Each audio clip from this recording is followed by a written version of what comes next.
Xenophobia strikes yet again.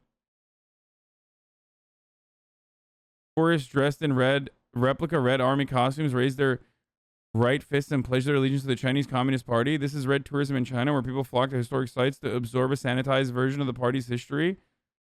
Wait, what? Why are they... Bro, it's such a weird place to, like, make this statement. Like, there's literal, like, plantations that you can visit in the South, bro. Like, the fact that you can publish this...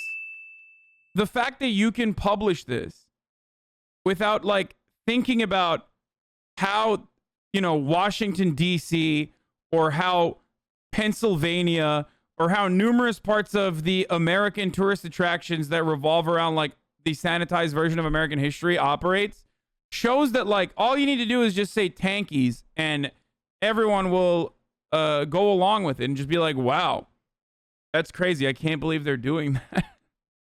Like, why is it always that, like, whenever... And by the way, this is, like, ridiculous, but it's also incredibly commonplace.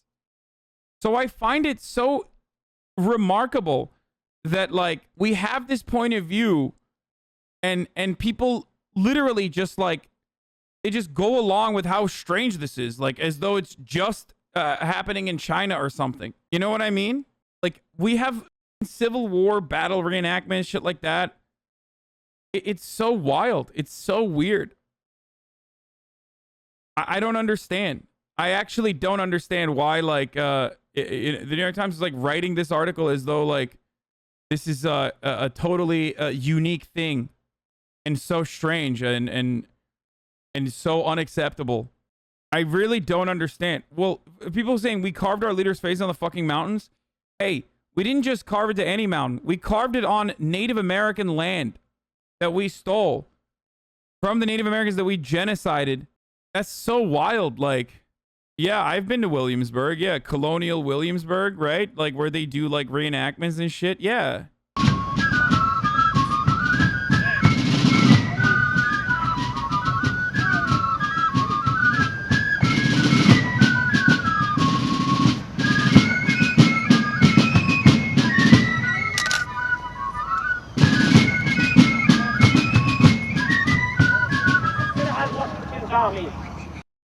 Same guy who invented peanut butter did Mountain Rushmore. Did you know that, bro? Wait, really? No shot. You're lying. Like, currently, in the United States of America, we are having a conversation about conservatives trying to very deliberately attack any sort of, like, critical mention of race from the perspective of black people when talking about, like, American history. Okay? And that is on top of our already whitewashed history, right? Like, we've already whitewashed history. And then also on top of that, like, conservatives are still like, it's not enough. So I don't know, like, how you will look at this as, like, a uniquely Chinese thing. Unless the fascination comes from an Orientalist perspective that dictates that, like, it's somehow weird and gross when the Chinese do it, but, like, kind of normal when we do it. It's very odd. But also, what's even weirder than this, like, the fascination with this, which is just, like, literally what we do every 4th of July, what we do here in America all the time. What's even weirder is that I don't know. I fuck it. No, I already ran the top of the hour ad. I don't have that. I'm losing brain cells looking at this. It's not that I'm tired. It's like, dude, literally talking to chat for an extended period of time lately has just been a burden on my brain. I swear to God.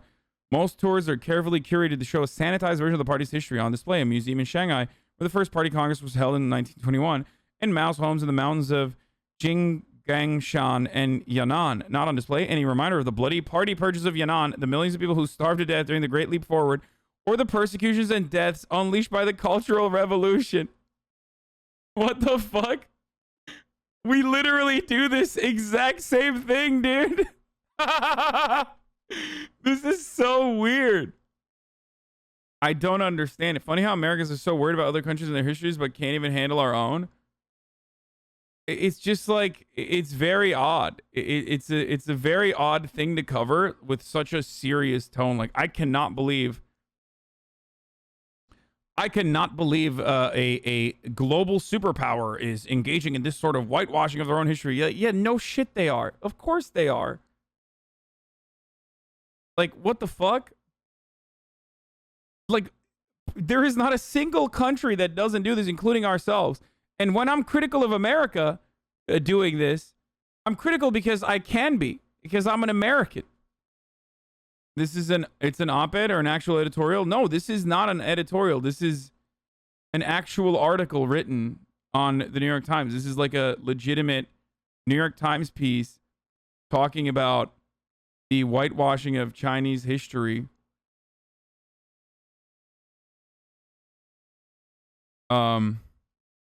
This is actually like regular news. It is not. It's not an op-ed. Anyway, I don't understand.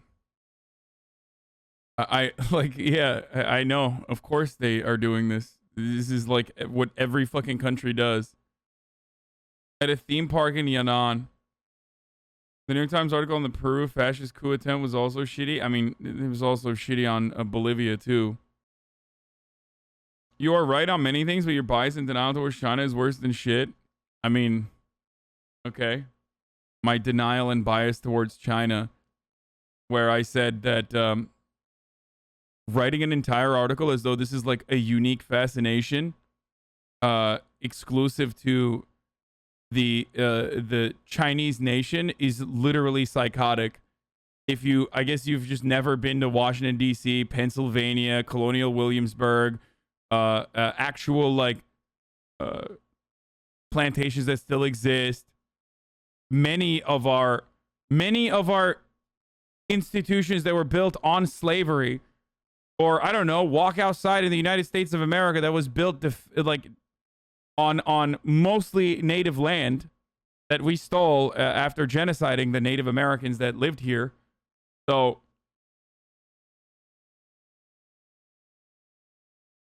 yeah, no, I'm letting you know that yes, it is bad. Okay, China bad. China bad, boys. Okay, I hope you're happy about that. Like, but this is my confusion stems from the way that this is portrayed as like a unique phenomena exclusive to this Orientalist gaze that we have towards our foreign adversary.